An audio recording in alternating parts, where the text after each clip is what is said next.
Le corps humain est constamment menacé par des envahisseurs. Mais heureusement, il a une armée incroyablement sophistiquée pour se défendre. Aujourd'hui, on va plonger dans l'histoire de ce système de défense.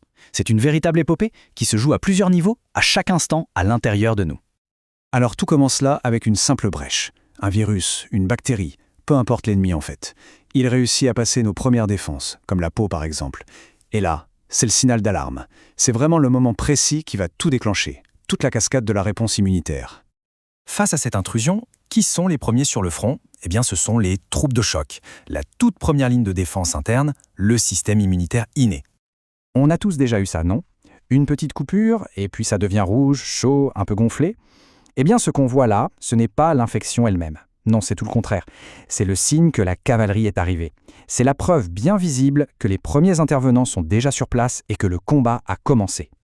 Alors, cette immunité innée, c'est un peu le système de sécurité de base du corps. Elle est super rapide, toujours prête à passer à l'attaque. Mais elle a un petit inconvénient. Elle n'est pas très subtile. Disons qu'elle attaque tout ce qui lui paraît étranger, sans vraiment faire de distinction. Et surtout, elle n'a aucune mémoire. Elle ne se souviendra jamais d'un ennemi qu'elle a déjà affronté. Ok, pour bien comprendre comment tout ça fonctionne, il faut voir qu'en gros le corps a deux grandes stratégies de défense. D'un côté, il y a la réponse innée, celle dont on vient de parler. Elle est rapide, générale, un peu comme une patrouille de police qui intervient tout de suite. Et de l'autre côté, on a la réponse adaptative. Alors elle est plus lente à se mettre en place, mais son attaque est chirurgicale. Pensez à des forces spéciales. Elle apprend, elle s'adapte et le plus important, elle se souvient. Alors, la question, c'est comment on passe de cette bagarre un peu générale à une opération de haute précision?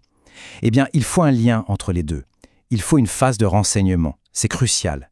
Les premiers intervenants doivent collecter des infos sur l'ennemi et les transmettre au QG, au commandement.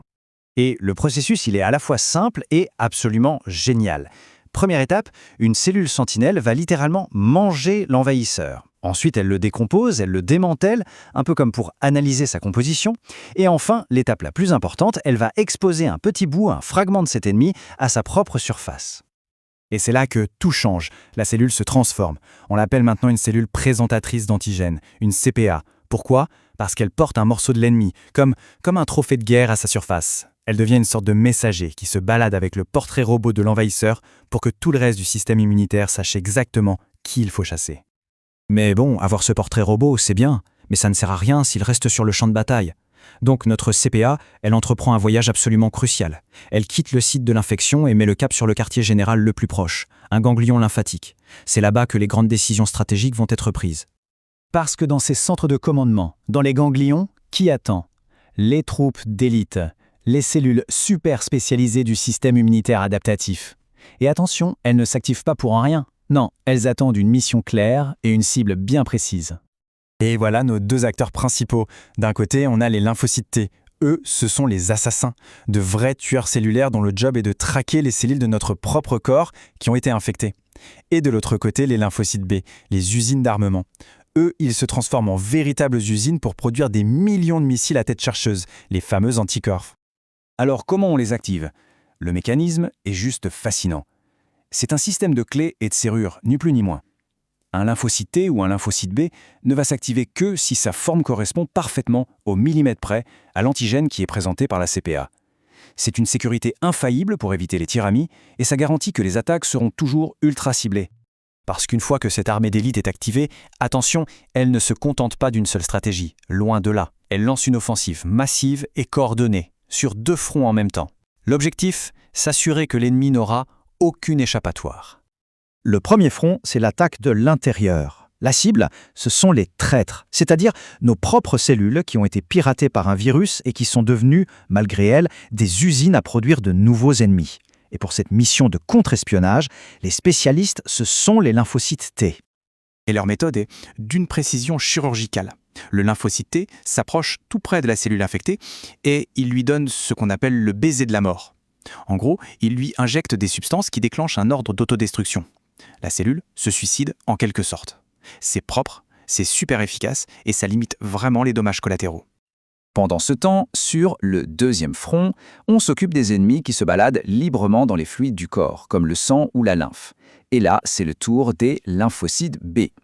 Ils se transforment alors en plasmocytes, qui sont de véritables usines dédiées à une seule chose, la production massive d'anticorps.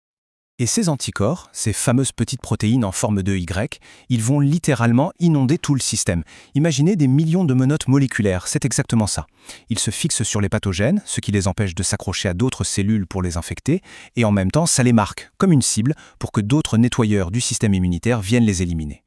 La bataille est donc gagnée. L'envahisseur est éliminé. Victoire!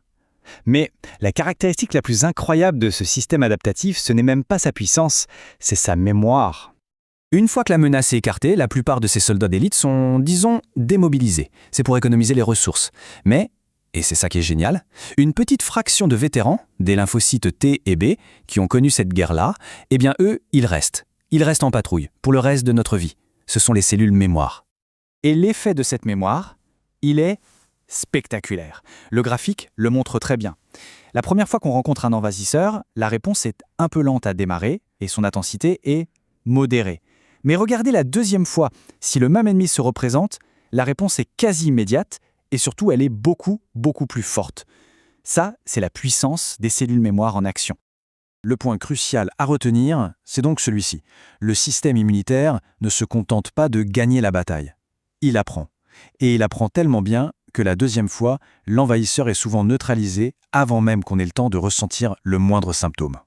Et ça, c'est le principe même de l'immunité. C'est aussi, bien sûr, le principe de la vaccination. Au final, c'est comme une bibliothèque vivante de toutes les guerres que le corps a déjà menées. Chaque jour, en silence, ce système nous protège, il apprend et il se renforce. La question qui reste, et qui est assez fascinante, c'est quelle nouvelle leçon est-il en train d'apprendre là en ce moment même ?